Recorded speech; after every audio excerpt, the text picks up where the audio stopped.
भविष्य बनी आ उहे कमजोर कैसन भविष्य बनी। पूरा बिहार के आधा से ज्यादा युवा नेता लोग बाहर जाके मजदूरी करे पर मजबूर कर दिल बा।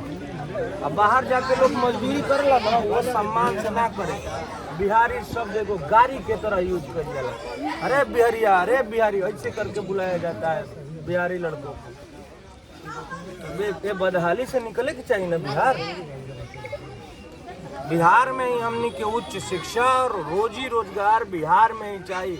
हमनी के नेता ये कहता हूँ कि हम लोग हर प्रखंड स्तर पे 5 नवोदय और नेतरहाट स्तर के विद्यालय बनाएंगे।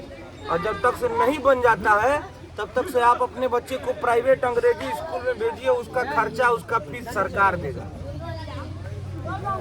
हर लोग को 10 से 15 हजार रुपए तक का नौकरी बिहार में ही मिलेगा। अब बताई जे 12 में 30 हजार कमाई आज एजा 15 हजार कमाई बराबर हो जाई। ओजे जाके रूमो तो ली, खाए पिए में खर्चा भी तो करी। तो ओजा के 30 हजार है, एजा के 15 हजार बराबर बा।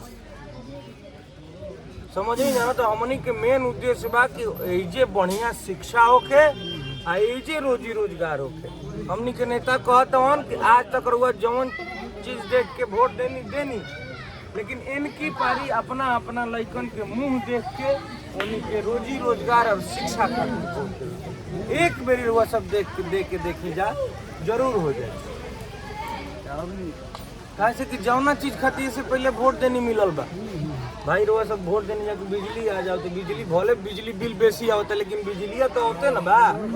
अब पालन आदमी की गली नली बन जाओ तो भले कहीं पानी लागल बा बढ़िया से नहीं केवल, लेकिन बनल बा। नेता आधा भले खा गइलन लेकिन बनल बा। वैसा ही जौना चीज खातिर वो सब वोट देने जाओ मिलल। अगर शिक्षा रोजगार खातिर भी वोट देव जा तो जरूर मिले। इनकी परी शिक्षा और रोजगार बच्चे नहीं बना थोड़ा